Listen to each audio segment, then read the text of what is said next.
نحمده ونصلي على رسوله الكريم اما بعد فاعوذ بالله من الشيطان الرجيم بسم الله الرحمن الرحيم رب اشرح لي صدري ويسر لي امري واحلل عقدة من لساني يفقهوا قولي۔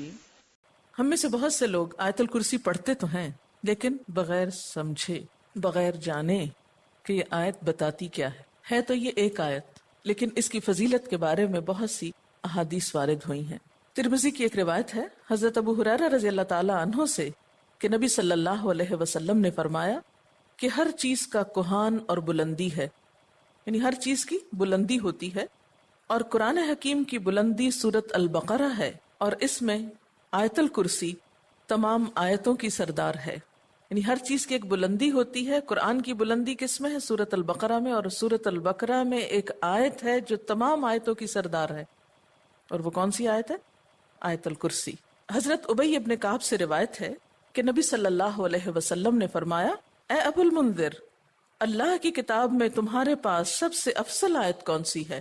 عرض کیا، اللہ اور اس کا رسول خوب جانتا ہے۔ آپ نے فرمایا، اے ابو المنذر، اللہ کی کتاب کی آیات میں کون سی آیت تمہارے پاس سب سے بڑی ہے؟ انہوں نے عرض کیا، اللہ لا الہ الا هو الحی القیوم۔ تو آپ صلی اللہ علیہ وسلم نے میرے سینے پر ہاتھ مارا اور فرمایا، ابو المنذر، تمہیں تمہارا علم مبارک ہو، یعنی واقعی یہ آیت سب سے بڑی آیت ہے۔ اس کے بارے میں آتا ہے، جو شخص ہر فرض نماز کے بعد آیت الکرسی پڑھ لے، اسے جنت میں جانے سے کوئی چیز نہیں روکے گی سوائے موت کے۔ اسے ابن مردویہ نے روایت کیا ہے۔ اللہ تعالیٰ نے حضرت موسیٰ بن عمران کی طرف وحی کی کہ ہر فرض نماز کے بعد آیت الکرسی پڑھ لیا کرو۔ جو شخص یہ کرے گا، میں اسے شکر گزار دل، ذکر کرنے والی زبان دوں گا۔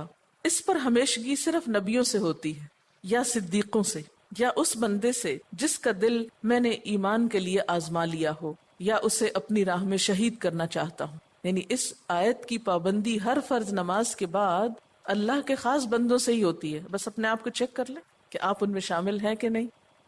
کیونکہ ہم نماز میں کچھ سوچتے رہتے ہیں، جو ہی سلام پھیرتے ہیں پھر بغیر کچھ سوچے سمجھے جو سوچ رہے ہوتے ہیں اس کو بیان کرنے لگتے ہیں، اور یہ بھول جاتے ہیں کہ یہ وقت آیت الکرسی پڑھنے کا ہے۔ لیکن جب انسان کا دل اللہ کی طرف مائل ہو جاتا ہے تو پھر نہیں بھولتا۔ نبی صلی اللہ علیہ وسلم نے یہ بھی فرمایا کہ جس گھر میں آیت الکرسی پڑھی جائے اس گھر سے شیطان نکل جاتا ہے۔ اس کے بارے میں ایک روایت ہے جو بخاری کی ہے، صحیح حدیث ہے۔ حضرت ابو ہریرہ رضی اللہ تعالیٰ عنہ کہتے ہیں کہ آپ صلی اللہ علیہ وسلم نے مجھے صدقہ فطر کی حفاظت پر مقرر کیا۔ فطرانہ جمع ہو رہا تھا اور آپ نے اس کی حفاظت کے لیے ان کو ایک طرح سے چوکیداری دی۔ کوئی شخص آیا اور غلہ چوری کرنے لگا، میں نے اسے پکڑ لیا اور کہا، میں تجھے رسول اللہ صلی اللہ علیہ وسلم کے پاس لے جاؤں گا۔ وہ کہنے لگا، میں محتاج ہوں، عیالدار ہوں، سخت تکلیف میں ہوں، چنانچہ میں نے اسے چھوڑ دیا۔ جب صبح ہوئی تو آپ نے مجھ سے پوچھا، ابو ہریرہ، آج رات تمہارے قیدی نے کیا کہا تھا؟ میں نے کہا، یا رسول اللہ صلی اللہ علیہ وسلم، اس نے محتاجی اور عیالداری کا شکوہ کیا تھا، مجھے رحم آیا تو میں نے اسے چھوڑ دیا۔ آپ نے فرمایا، دھیان رکھنا، وہ جھوٹا ہے، وہ پھر تمہارے پاس آئے گا۔ چنانچہ اگلی رات وہ پھر آیا اور غلہ اٹھانے لگا، میں نے اسے پکڑ لیا اور کہا، آج تو ضرور میں تمہیں نبی صلی اللہ علیہ وسلم کے پاس لے جاؤں گا۔ وہ کہنے لگا، مجھے چھوڑ دو، میں محتاج ہوں، عیالدار ہوں، آئندہ نہیں آؤں گا۔ مجھے پھر رحم آ گیا اور میں نے اسے چھوڑ دیا۔ صبح ہوئی تو آپ صلی اللہ علیہ وسلم نے مجھ سے پوچھا، ابو ہریرہ، تمہارے قیدی نے کیا کیا؟ میں نے کہا، یا رسول اللہ صلی اللہ علیہ وسلم، اس نے سخت محتاجی اور عیالداری کا شکوہ کیا، مجھے رحم آ گیا تو میں نے اسے چھوڑ دیا۔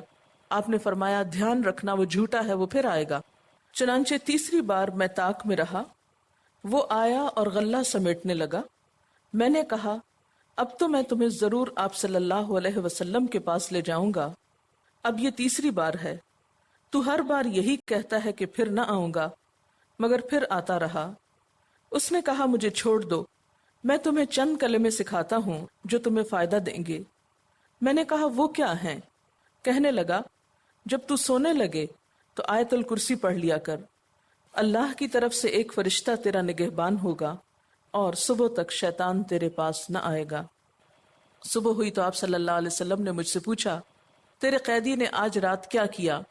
میں نے آپ صلی اللہ علیہ وسلم کو ساری بات بتلا دی تو آپ صلی اللہ علیہ وسلم نے فرمایا، اس نے یہ بات سچی کہی، حالانکہ وہ جھوٹا ہے۔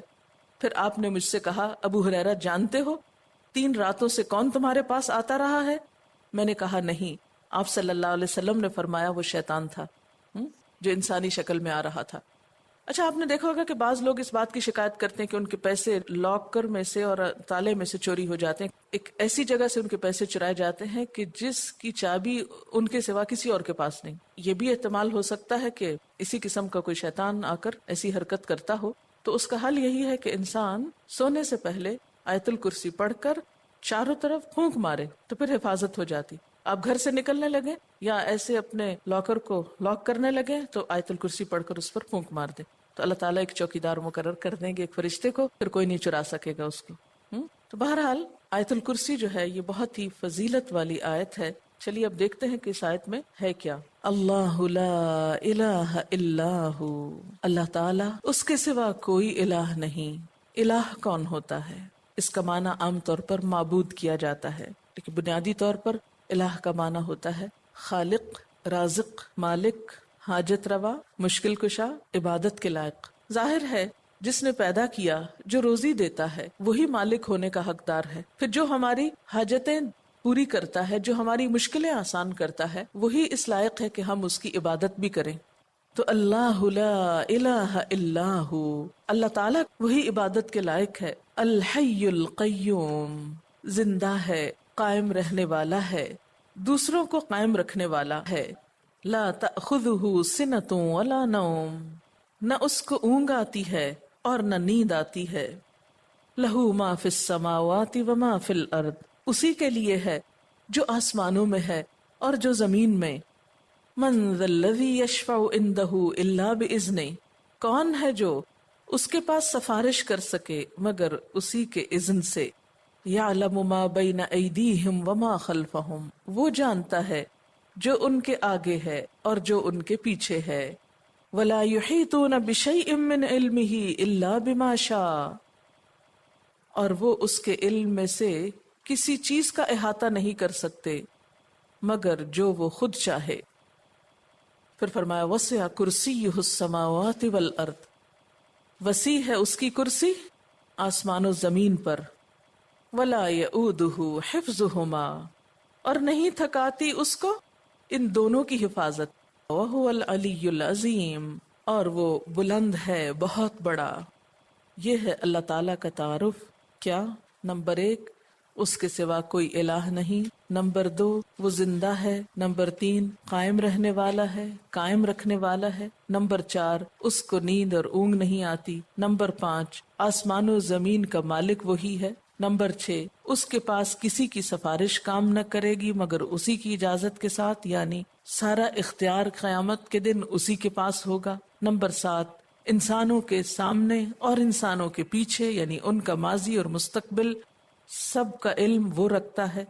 نمبر 8، اس کے علم میں سے کوئی کچھ نہیں لے سکتا مگر جتنا وہ چاہے، یعنی اللہ کے علم جیسا علم کسی اور کا نہیں۔ نمبر 9، اس کی حکومت، قدرت، عظمت، اقتدار یا علم آسمان و زمین پر محیط ہے، چھایا ہوا ہے۔ اور نمبر 10، ان دونوں کی حفاظت اس کے لیے کچھ مشکل کام نہیں۔